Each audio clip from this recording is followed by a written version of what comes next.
Hello friends, आज की हमारी कहानी है एक कहानी तेरी मेरी भाग 37। इस भाग को समझने के लिए इससे पहले के सभी भाग अवश्य पढ़ें। शिवी अपने पापा को देख रहा था। उसे अपने सवाल के जवाब का इंतजार था। बताइए ना पापा, अक्षरा की माँ ने भी नहीं बताया था। शिवी ने फिर कहा। जगदीश जी गहरी सांस लेते हुए बोले, जब तुम्हारी माँ को जब सुषमा बीमार थी तब एक बार विजय ने बताया था कि उनका एक नया बिजनेस क्लाइंट रंजीत उनके साथ काम करने के लिए बहुत उत्साहित है। वो नया काम शुरू कर रहा है तो विजय ने उसे मौका दिया। इसी बीच माहेश्वरी जब राणावत निवास गया था तो निर्मल भाभी को देखकर वो बोलते बोलते रुक गए, पर शिवी अब उनकी बात समझने लगा। उसके चेहरे पर गंभीरता झलक आई। जगदीश जी फिर बोले, उसकी नजरें, उसकी नीयत सब बहुत खराब थी। विजय को जब आभास हुआ तब उसने उसके साथ काम करने से मना कर दिया। इस बात से वो बौखला गया। उसने तब भी निर्मल भाभी का पीछा नहीं छोड़ा था। एक रोज घर पर किसी के ना होने का फायदा उठाकर वो वहां आया और एक पल रुक कर जगदीश जी फिर बोले, पर शुक्र था विजय वक्त पर आ गया और उसने उसे पुलिस के हवाले कर दिया। मतलब रंजीत ही रजनीश माहेश्वरी है और इसका बदला लेने के लिए उसने पूरे राणावत परिवार को मार दिया। शिवी हैरानी से बोला, हाँ, और आज वो झूठी और दोहरी जिंदगी जी रहा था।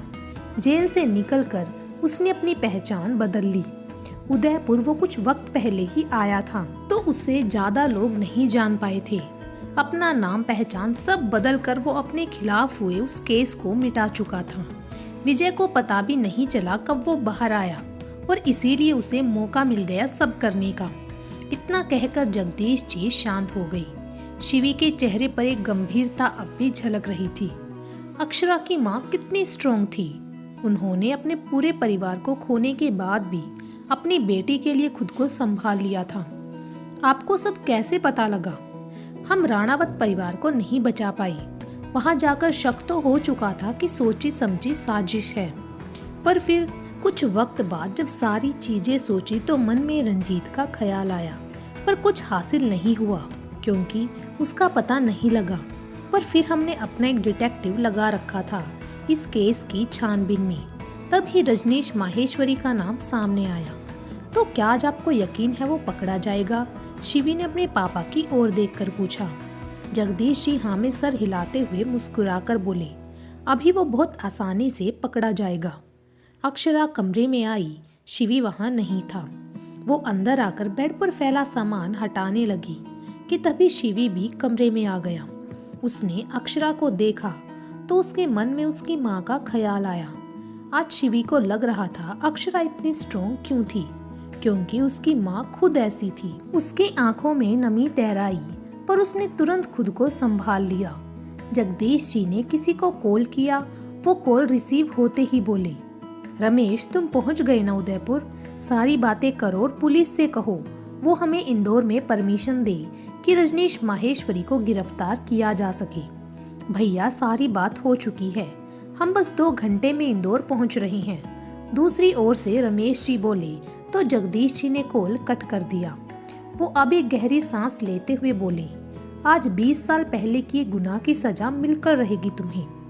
अक्षरा, कामिनी जी, गरिमा और राहुल मंदिर के लिए निकल गए।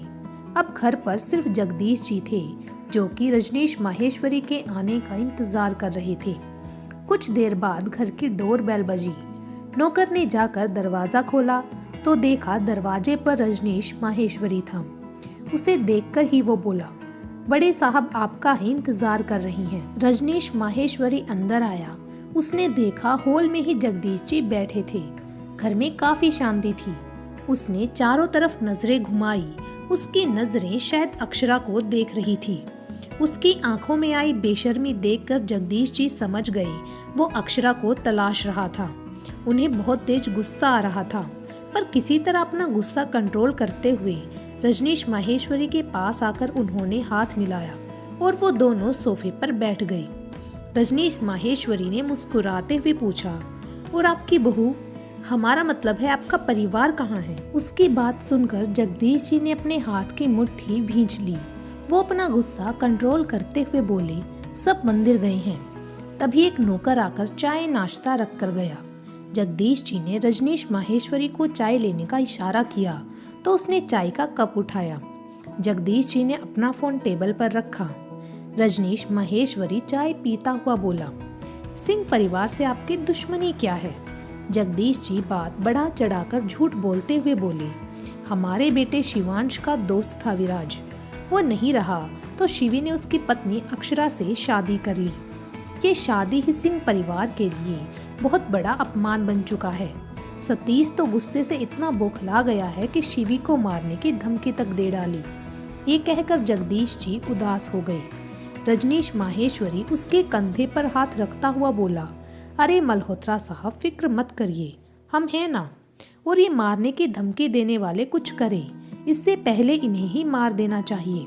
उसके चेहरे पर कुटिल भाव थे। जगदीश जी मन ही मन खुश हो रहे थे। रजनीश माहेश्वरी की ओर देखकर वो अनजान बनते हुए बोले, मतलब? अरे मल्होत्रा साहब, इतना सीधा होना भी सही नहीं है। वो आपके साथ, आपके परिवार या आपके बेटे के साथ कुछ करे, उससे पहले उसका काम ही खत्म कर दीजिए। रजनीश माहेश्वरी ने कुटिलता से कहा। उसकी बात सुनकर जगदीश जी उससे मुस्कुराते हुए बोले, अरे वाह, आपकी बात के बारे में तो सोचा ही नहीं। हमारी तरह ही दिमाग और सोच है आपकी। रजनीश माहेश्वरी मुस्कुरा दिया। उसने जरा उत्सुकता से पूछा, तो अब तो आप वो डील के लिए तैयार हैं? बिल्कुल, डील ही क्या, हम आपके साथ एक नया पार्टनरशिप बिजनेस भी स्टार्ट करने का सोच रही हैं। रजनीश माहेश्वरी ये सुनकर काफी खुश हुआ। उसे अपनी बातों में उलझाते हुए अब जगदीश जी ने पूछ ही दिया, वैसे आपको बहुत तजुर्बा लगता है ये दुश्मनी निभाने का? रजनीश माहेश्वरी मुस्कुराते हुए बोलने लगा, बिल्कुल, उदयपुर में दुश्मनी बहुत अच्छे से निभाई थी 20 साल पहले। अच्छा, ऐसा क्या किया था आपने? दरवाजे से अंदर आते रमेश जी बोले, अरे छोड़िए ना, पुरानी बातें हैं सब। उसने बात टालने की कोशिश करते हुए कहा, पर जगदीश जी फिर उसे अपनी बातों में उलझाने लगे। क्या आप भी? अभी हमने कहा पार्टनरशिप बिजनेस करेंगे, तो पार्टनर्स के बीच कैसे राज? बस थे कुछ राज, क्या आप बताएं अब? बस राणावत परिवार से दुश्मनी थी, उसको निपटा लिया। रजनीश माहेश्वरी के ये बात सुनकर आंखों ही आंखों में जगदीश जी और रमेश जी ने एक दूसरे को इशारा किया। जगदीश जी ने अपना टेबल पर रखा फोन उठा लिया। बहुत सही दुश्मनी निभाते हैं आप तो। ये आवाज सुनकर सबने सामने देखा जहां शिवी खड़ा था। उसे देखते ही जगदीश जी ने अपने भाई की ओर देखा तो उन्होंने पलकें झपका दी। तभी पुलिस आ खड़ी हुई। रजनीश माहेश्वरी थोड़ा घबराते हुए उठ खड़ा हुआ। क्या हुआ, इस वक्त पुलिस यहाँ? वो बोला कि तभी जगदीश जी की आवाज गूंजी, इंस्पेक्टर आप ले जाइए इसे, सब कुछ हम बता चुके हैं और ये रहा सबूत। इतना कहते हुए जगदीश जी ने रिकॉर्ड चला दी, जिसमें खुद रजनीश माहेश्वरी ने कबूला था कि उसने अपनी दुश्मनी निपटा दी। रजनीश माहेश्वरी हैरानी से उन सबको देख रहा था। वो गुस्से से चिल्लाया, ये सब झूठ है, वो तो दिख रहा है। शिवी ने दांत पीसते हुए कहा। रमेश जी रजनीश माहेश्वरी के पास आते हुए मुस्कुराते हुए बोले, राणावत परिवार के साथ जो किया तुमने, उसकी सजा आज तुम्हें मिलकर रहेगी। सच आज तक छुपा था, पर अब सामने आ गया। पुलिस वाले रजनीश माहेश्वरी के पास आने लगे कि तभी जगदीश जी ने उन्हें 1 मिनट रुकने के लिए कहा और वो खुद उसकी तरफ बढ़ गई। रजनीश माहेश्वरी के पास आकर जगदीश जी ने एक जोरदार थप्पड़ उसके गाल पर जड़ दिया और सख्त आवाज में बोले, हमारे दोस्त की, उसके पूरे परिवार की जान ले ली। उसकी सजा के साथ साथ आज तुम्हें तुम्हारी गंदी नीयत की सजा भी मिलकर रहेगी। पुलिस वाले उसे पकड़ने के लिए आए कि सबको धक्का देते हुए वो भागा। सब उसके पीछे भागने लगे। भागते हुए वो घर के बाहर आ गया। उसकी स्पीड बहुत तेज थी, वो सबसे आगे था और वो घर से निकलते हुए सड़क पर आ गया। सब उसके पीछे थे पर वो काफी आगे निकल गया। सब रुक गए। पुलिस वाले अपनी जीप में बैठ गए और शिवी जगदीश जी और रमेश जी के साथ कार में बैठा। सब उसका पीछा करने लगे। भागते हुए रजनीश माहेश्वरी गाड़ी से टकराया। उसने देखा इस गाड़ी में विनय था। विनय को देखते ही वो खुश हो गया और झट से आकर गाड़ी में बैठा। गाड़ी बढ़ाओ, रजनीश माहेश्वरी ने कहा तो विनय ने गाड़ी बहुत तेज स्पीड से आगे बढ़ा दी। विनय ने गाड़ी बहुत तेज स्पीड से आगे बढ़ा दी। रजनीश माहेश्वरी लंबी लंबी सांस ले रहा था। उसे अब समझ आया कि जगदीश जी इतने समय से उसे अपने जाल में फंसा रहे थे और वो समझ में नहीं पाया। ये सब सोचते हुए उसे जगदीश जी पर बहुत तेज गुस्सा आने लगा। वो गुस्से से चीखा, उस जगदीश मल्होत्रा की तो अब ये मल्होत्रा परिवार नहीं बचेगा। विनय ने उसकी ओर देखा, वो बस शांत सा गाड़ी चला रहा था। रजनीश माहेश्वरी ने अब विनय की ओर देखा। वो उस पर चिल्लाता हुआ बोला, जल्दी चला। जी साहब। विनय ने गाड़ी की स्पीड बढ़ा दी। रजनीश माहेश्वरी ने पीछे देखा तो कोई गाड़ी या पुलिस की जीप नहीं थी। ये देखकर उसने राहत की सांस ली। साहब, कुछ हुआ है? आप इस तरह से भाग क्यों रही हैं? विनय ने गाड़ी चलाते हुए ही पूछा। रजनीश माहेश्वरी उसे घूरने लगा। वो उसे डांटते हुए चिल्लाया, तुमसे मतलब? ज्यादा ना हमसे सवाल जवाब मत किया करो। विनय चुपचाप गाड़ी चलाने लगा। वो भावहीन चेहरा लिए सामने देख रहा था। रजनीश माहेश्वरी ने अपनी आंखें मूंद ली। विनय गाड़ी चला रहा था।